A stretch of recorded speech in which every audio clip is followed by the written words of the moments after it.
G'day and welcome back to a very exciting episode here on Tomo's Tune-Ups. We are firing up the 1988 Rover Classic Mini that is powered by Jet Motors Turbo Kit.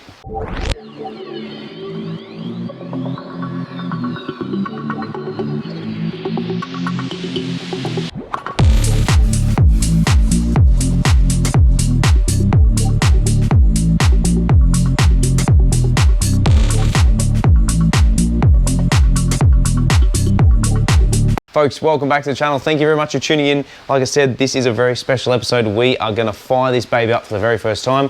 As you can see, it looks a little bit different to what you've seen in the previous episodes. We're going to talk about that later. Probably not this episode. I just want to be starting it up. As you can see, the bonnet's on, the grill's on. We have a heap of stuff ready to go. So let's chat about what we need to do to fire this thing up. Now, in order for a vehicle to run, it needs to have fuel. So I've gone and taken the liberty of put about 5 or 6 litres in each of the fuel tanks, both left and right, as you can see there. We have a couple of litres in there. Next thing we need to do is make sure we've got fuel pressure. All right, so next thing you need to do is make sure we have fuel pressure, especially running this turbo kit. As you can see, we have a fuel pressure gauge down in here. I'm just trying to get that focusing enough where it's not going to put the light in there. Hopefully that's fine. All right, we switch the ignition on. So we're just going to watch that come up. So it should be about 2 to 2.5 bar. Fabulous, we're all good there. Next thing we need to do that is crucial, is to make sure it's got oil in it. So we're going to pull the dipstick tube out, or the dipstick should I say. You can probably just see on there, it's not up to the top line, it's up to probably the second last line from the top. So that's got plenty in there. We're going to throw that back in. Next, we're going to check to make sure we've got oil pressure. We are going to disconnect the ignition coil, therefore it's not going to spark. And we're going to crank the engine over. So just here, we have our oil pressure gauge. I know that we do have oil pressure, but we're going to test it anyway.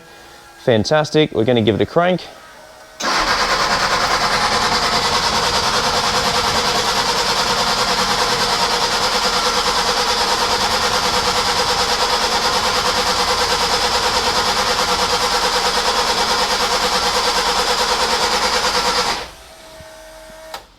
All right, we got 50 pound of pressure. All right, now let's kick it in the guts. All right, so next thing we need to do is start up the car. We're gonna let it run for about a minute to minute and a half. At about 1500 RPM, maybe 2 grand, see how kind of is it idle, see how it responds, and then we get a bit of an idea as to what the timing's like. Let that head gasket bed in, so the BK450. And once that's done, we're then going to go and retension the head. We're going to remove the rocker cover, redo the tappets, make sure they're fine. And then after that, we'll probably start it a little bit later on. Maybe this episode, maybe another one for about 5 minutes and just see where it's at mechanically, see where the timing's at, get an idea and then move forward, get this thing out of here, get it tuned and dynoed. Let's do it.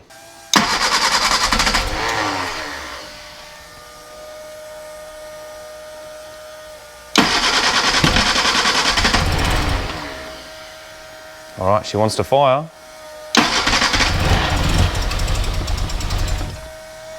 Oop.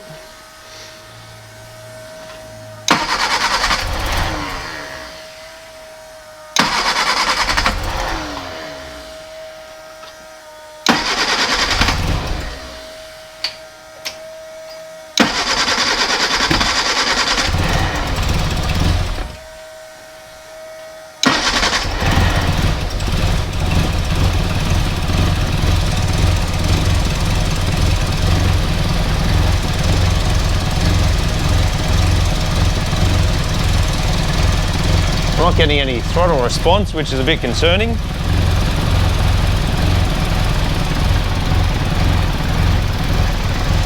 Seems like it's hunting. It's running, which is great.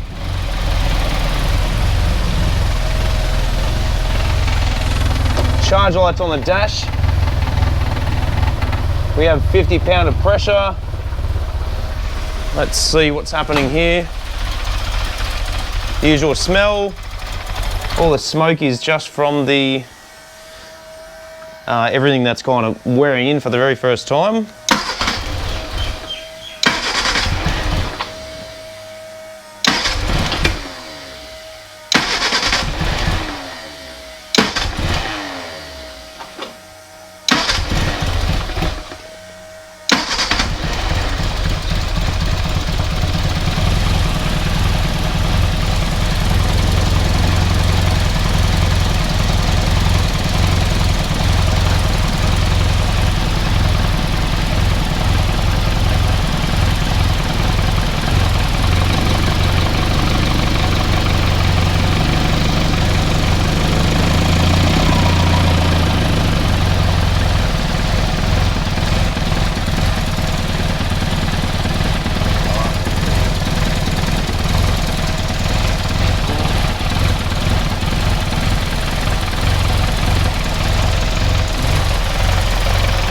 a fair amount of smoke. Everything's kind of just wearing in at the moment.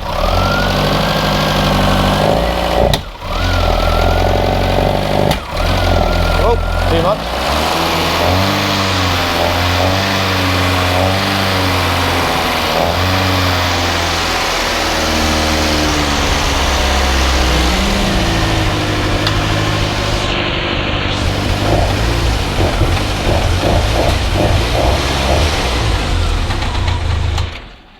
All right, so that smoke is everything that has been sprayed on there in its life.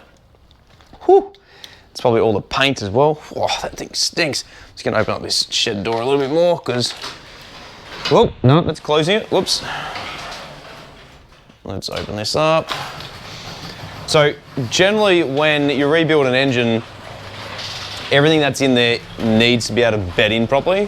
So all the gaskets, any lubricants you've used, anything that's sitting on top of the engine. So let's just have a look and see.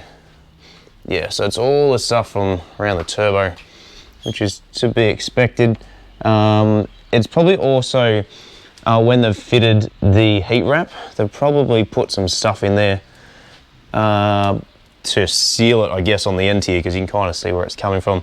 It's nothing really to be concerned about. It does obviously stink, but it's not the end of the world. As you saw, the timing was out, so when I adjusted the dizzy, when I turned it this way, the revs would then increase and it would actually pick it up. So to me, it just smells like everything's just kind of wearing in for the very first time. Doesn't appear to be anything leaking, which is exactly what we want. Wasn't exactly responsive, which I think the timing being out that far probably had a very, very, very big part of it. Let's have a look under the car. Excellent, there's no oil leaks. Everything seems to be working. The tacho wasn't working on the cluster. We did have the alternator light on, so that probably meant that we have a charging problem, but hey, she started. Essentially, that's all we're gonna be doing this episode. I'm gonna take the rocker cover off, retension the cylinder head bolts, which I'll do a quick little video on, and then just the tappets and put some coolant in it, start her up, try and get it somewhat tuned, and then keep going ahead with this thing. But yeah, as you can see, this thing is almost complete.